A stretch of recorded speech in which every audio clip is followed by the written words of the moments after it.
Hello all of you, welcome back to my channel. मैं आज आप लोगों के लिए लेकर आ चुकी हूँ एक कलेक्टिव रीडिंग जिसका टॉपिक रहने वाला है divine guidance for you. Divine आपको क्या गाइड कर रहे हैं, ईश्वर की तरफ से आपके लिए क्या संदेश है, क्या गाइडेंस है, हम ये देखेंगे।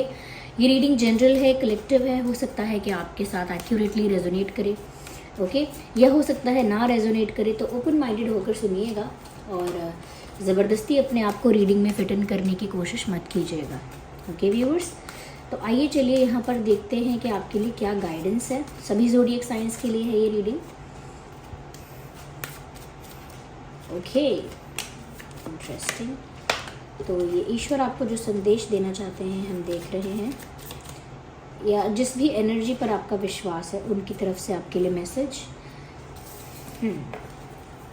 सबसे पहली चीज़ व्यूअर्स यहाँ मुझे जो नज़र आ रही है वो ये है कि मेडिसिन मदर का कार्ड है और यहाँ पर मैसेज है honour your inner knowing, honour your inner knowing, which means यहाँ पे कि बहुत सारे सवालों के जवाब जो है वो आपको आपके मन में पता है, यानी कि आपकी इंट्यूशन के थ्रू आपको आपके क्वेश्चन के आंसर्स मिल चुके हैं, या जो भी डाउट या जो भी कन्फ्यूजन आपकी लाइफ में है, आपके मन में है, लाइफ की किसी भी डायरेक्शन को लेके, किसी भी एरिया को लेके।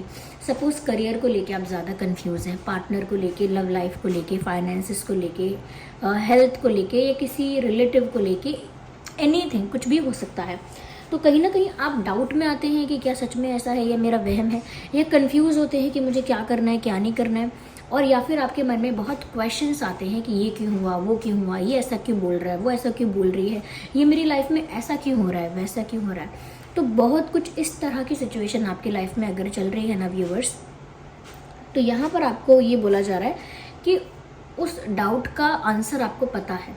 जो भी क्वेश्चन आपके मन में है, कहीं ना कहीं आपकी इंट्यूशन के थ्रू आप आंसर जानते हैं। आपका अंतर्मन जो है, आपकी अंतरात्मा जो है, वो उस चीज़ का जवाब जानती है। जो आपको डाउट है या कन्फ्यूजन है, उसकी क्लैरिटी आपका अंतर्मन कहीं ना कहीं जानता है। आपको पता है कि ये क्या है यहाँ पे, लेकिन कभी कभी ऐसा होता है कि आप उस फैक्ट को, उस बात को इग्नोर करते हो। आपकी जो इंट्यूटिव फीलिंग होती है या इंट्यूशन होती है, उससे आप इग्नोर करते हो। क्यों?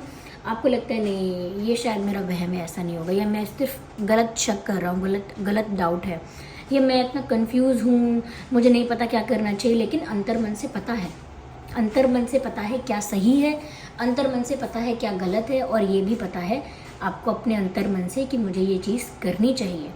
सिर्फ उस अंतर्मन की आवाज़ को ना सुनना, यानी कि उस इंट्यूशन को इग्नोर करना और फिर वही चीज़ करते रहना कि मैं कंफ्यूज हूँ, कोई मुझे आके बता दे मैं क्या करूँ, मैं कंफ्यूज हूँ, कोई मुझे आके गाइड कर दे। तो सबसे इम्पॉर्टेंट बात यहाँ पर ये कही जा रही है कि सारे सवालों के जवाब आपके भीतर है, सारे कन्फ्यूजन की क्लैरिटी आपके भीतर है, और सारे प्रश्नों के उत्तर या हर जो आपको बात समझाई जा रही है, या हर किसी चीज़ का रीज़न जो है कि ये क्यों हुआ, वो क्यों हुआ, वो सब आपके अंदर से आपको मिल रहा है। बस आप उसे इग्नोर मत कीजिए, कहीं ना कहीं अपनी इंट्यूशन को समझने की कोशिश कीजिए। और जो इंट्यूटिव थॉट्स होते हैं ना व्यूअर्स, वो इंट्यूटिव थॉट्स आप कैसे पहचानेंगे? देखिए, जब किसी विषय को लेके बहुत ज़्यादा ओवर थिंकिंग कर रहे हैं, हर वक्त सोच रहे हैं, तो आप नहीं समझ पाएंगे कि दिन में मुझे 1000 थॉट्स आ रहे हैं, इसमें से कौन सी मेरी इंट्यूटिव थॉट है या कौन सा मेरा इंट्यूटिव विचार है। तो मेरी इंट्यूशन इसमें से है क्या? मैं तो बहुत कुछ सोच रही हूँ, कुछ ना कुछ। तो व्यूअर्स, जब आप अपने मन को शांत करके बैठेंगे, चाहे चैंटिंग कीजिए, मंत्रास चैंटिंग कीजिए, प्रभु का नाम चैंट कीजिए, या फिर मेडिटेशन कीजिए, ओके, इन सब चीज़ों से पहले अपने आप को 10-15 मिनट के लिए शांत कर लीजिए, माइंड को ब्लैंक कर लीजिए। 10-15 मिनट के लिए नहीं तो 2-3 मिनट के लिए माइंड को ब्लैंक कीजिए, कि उस वक्त कोई विचार ना हो, एकदम खाली हो मन, ओके। और उस वक्त आपको वो थॉट पॉप आउट होगा आपके दिमाग में, ये उस वक्त वो विचार आएगा, समझ जाइएगा कि वो आपका इंट्यूटिव थॉट है, वो ब्लैंक माइंड में अपने आप आएगा। तो इसीलिए अगर आप चाहते हैं कि हर वक्त आपकी इंट्यूशन आपको गाइड कर पाए, करती रहे, तो आप बहुत ज़्यादा मैं कहूँगी कि शांत मन रखना सीखिए, प्रैक्टिस कीजिए मेडिटेशन से, चैंटिंग से, कि मन शांत रहे, ओके। कई लोग हैं जो नाम चैंट करते हैं, श्रीमती राधा रानी जी का नाम चैंट करते हैं, राधा नाम चैंट करते हैं, कई लोग राम नाम चैंट करते हैं, कई लोग माधव नाम चैंट करते हैं। तो ये नाम चैंटिंग से क्या होता है कि अगर हम कोई सुपीरियर पर्सनालिटी है और उसका नाम चैंट कर रहे हैं, तो उसके गुण, उसका जो प्रभाव है वो अपने अंदर लेकर आ रहे हैं, वैसे ही अपने मन को शांत कर रहे हैं, वैसे ही अपने आत्मा को शुद्ध और दैवी बना रहे हैं। तो वैसा ही, या फिर मंत्रास चैंट करिए, या फिर सिंपल जो हमेशा पुराना बताया जा रहा है, मेडिटेशन कीजिए, ध्यान लगाइए। सेकंड, मुझे यहाँ पर देखिए मदर का यहाँ पर 2 बार मैसेज है, तो कहीं ना कहीं मुझे ऐसा लग रहा है अपने अंदर की जो फेमिनाइन एनर्जी है, नर्चरिंग क्वालिटी है, उसे एम्ब्रेस कीजिए, उसे इन्हांस कीजिए, उसको कहीं ना कहीं उसको ज़्यादा मैं कहूँगी कि ज़्यादा उस पर ध्यान दीजिए, क्योंकि आपके अंदर कहीं ना कहीं लाइफ में आगे बढ़ने की, सबको पीछे छोड़ के जीत के दिखाना है, इसको और उसको साबित करना है, उस ऊंचाई पर पहुंचकर उनको उनका पोजीशन दिखानी है और उनसे तो बदला लेना है।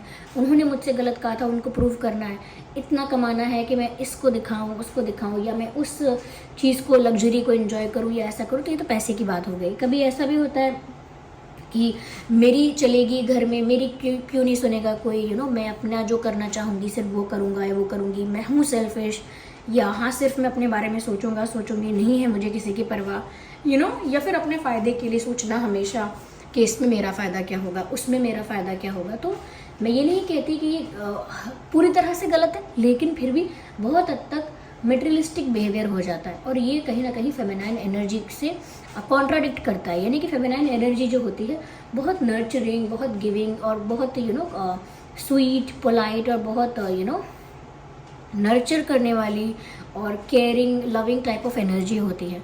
और ये जो डोमिनेट करने वाली या जीतने वाली, सबको हराने वाली, compete करने वाली, ये कह सकते हैं कि सब कुछ हासिल करने वाली, एक रिवेंज लेने वाली या कुछ किसी को साबित करने वाली, ये जो एनर्जी है, ये जो भाव है, ये थोड़ा मैस्कुलाइन भाव है। ओके, मैस्कुलाइन मैं नहीं कह रही कि मेल्स का ऐसा होता है, मैं ये कह रही हूँ एनर्जी है मैस्कुलाइन।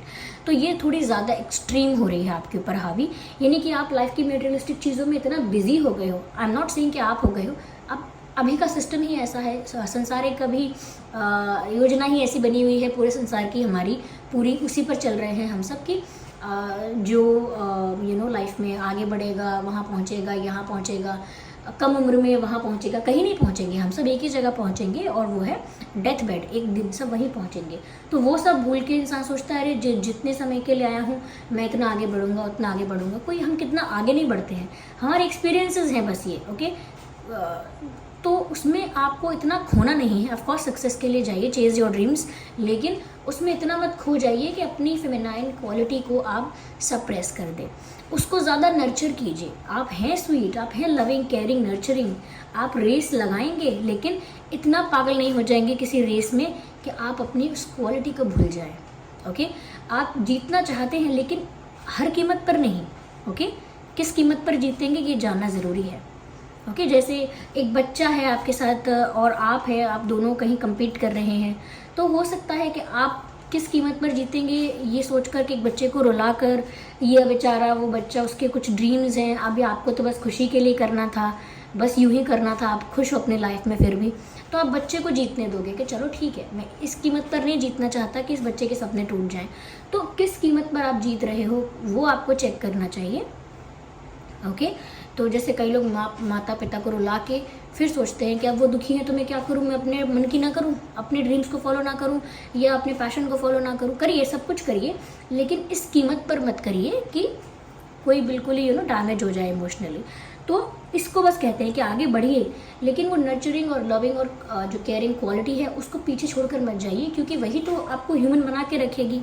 ओके, तो वो उसको मेंटेन कीजिए, उस पर फोकस कीजिए, ज़्यादा ज़रूरी है वो। ओके, यहाँ पर ऐसा भी लग रहा है व्यूवर्स कि कहीं ना कहीं बहुत सारी चीज़ों में आप ना अपने आप को अंडर कॉन्फिडेंट रख रहे हो, या बहुत सारी चीज़ों में सेल्फ डाउट है आपको कि अरे मैंने गलत बोल दिया तो, मैंने गलत कर दिया तो, मुझसे गलती हो गई तो, या फिर अगर मैंने ये बोला तो लोग क्या कहेंगे, कोई मुझ पर हंसेगा, कोई मेरे बारे में क्या सोचेगा, अगर मैंने ये काम नहीं किया तो लोग मुझे कितना वीक समझेंगे, अगर मैं उनके आगे रो गया तो वो मुझे कितना कमज़ोर समझेंगे, या मैंने उनके आगे गुस्सा किया, या किसी के सामने मैंने गुस्सा कर दिया तो लोग मुझे कितना बुरा इंसान समझेंगे। ओके, तो यहाँ पर ऐसा लगता है कि आपका कॉन्फिडेंस बहुत दब गया है ये सोच के कि लोग क्या कहेंगे। या हो सकता है एक फेज़ ऐसा आया हो कि लोगों ने आपको बुली कुछ ज़्यादा कर दिया हो कि अरे तुम ऐसा दिखते हो, वैसे दिखते हो, नाटे हो, लंबे हो, छोटे हो, गोरे हो, काले हो, ये हो, वो हो। तो कहीं ना कहीं लोगों ने इस तरह से बुली किया हो सकता है आपको, या फिर आपकी स्किल्स को लेके, आपके टैलेंट को लेके कि अरे तुमसे नहीं होगा, आपके अंदर वो कैपेसिटी नहीं है, सबके बस की बात नहीं होती है, आप कहाँ कर पाओगे, देखो वो इंसान कर रहा है, इतनी मुश्किल से कर रहा है, तुम तो उसके आगे कुछ भी नहीं हो। तो कभी कभी फैमिली से भी ये आता है, पीपल डोंट रियलाइज़ कि वो क्या कर रहे हैं। तो लेकिन उस वजह से क्या होता है कि आप एकदम से तो डिप्रेस नहीं हो जाओगे, लेकिन कॉन्फिडेंस धीरे धीरे आपका जाएगा और आप मजाक मजाक में खुद ही ये बात एक्सेप्ट करने लगो कि हाँ यार, जब वो नहीं कर पाया मेरे बस की कहाँ बात है। या फिर मजाक, अपने बारे में मजाक करके इस बात को एक्सेप्ट कर लोगे कि अरे ये सब करना मेरे बस की बात नहीं है, या मैं अंडर कॉन्फिडेंट नहीं हूँ, बस मेरा इंटरेस्ट ही नहीं है, ये बोलेंगे आप। भले मेरा मन ही नहीं है करने का, ऐसा नहीं है कि मैं अंडर कॉन्फिडेंट हूँ, एक्सेप्ट नहीं करेंगे। तो कहीं ना कहीं एटमॉस्फेयर ऐसा है या एनवायरनमेंट ऐसा रह चुका है जिसकी वजह से आप इतना बुली हुए हैं या इतना सप्रेस किए गए हैं कि अब आपको अपनी बात बोलने में डर लगता है, आपको अपना कोई कार्य करने में डर लगता है, और आपको अपनी कोई चीज़ प्रेजेंट करने में डर लगता है। डर ऐसा नहीं कि कोई आपको डांटेगा पीटेगा, डर का मतलब है कि लोग आपको जज करेंगे, समझेंगे नहीं, क्रिटिसाइज करेंगे, फिर बुली करेंगे और फिर मजाक उड़ाएंगे। So you just done with it. तो ठीक है, लेकिन अपने अंदर वो जो सो गया है वो सो गया है, जो कह सकते हैं जो शेर है, या कह सकते हैं कि हम जो शक्ति है आपके अंदर, जो आपने अभी छुपा के दबा के रख दी है, सप्रेस कर दी है, उस शक्ति को उजागर होने दीजिए, उसे हाईलाइट होने दीजिए। ओके, आपके अंदर जो एनर्जी है, जो पावर है, जो कैपेसिटी है, उसको दबा के मत रखिए।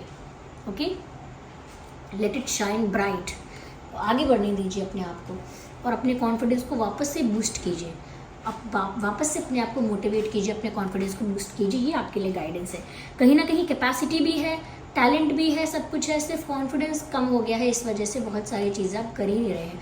कई काम ऐसे होते होंगे जो दूसरों को देखकर आपको लगता होगा इससे बेटर मैं बना सकता हूँ ये डिश, इससे बेहतर ये ड्रेस मैं डिज़ाइन कर सकता हूँ, या इससे बेहतर ये प्रोजेक्ट पर काम मैं कर सकता था, या इनसे बेहतर एडिटिंग मैं कर सकता था, या इनसे बेहतर इस चैप्टर को पढ़ाना समझाना, या ये इक्वेशन सॉल्व करना ये मैं कर सकता था, इनसे बेटर कर सकता था। ओके, तो मन में आपको लगता है इनसे बेटर कर सकता था, लेकिन कभी आप उस चीज़ को कभी शो नहीं करेंगे, हमेशा अपने आप को पीछे ही रख रहे हैं।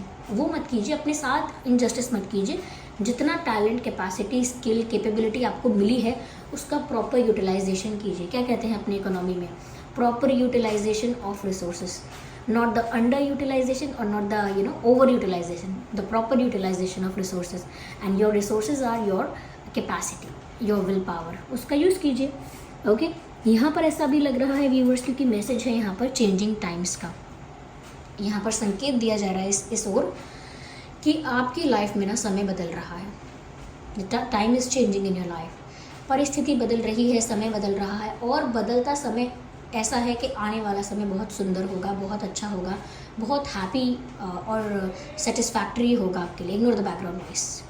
तो आगे आने वाला समय आपके लिए बहुत सारी खुशियाँ लेकर आने वाला है, लेकिन जब भी समय बदल रहा होता है तो इतना सुंदर नहीं लगता।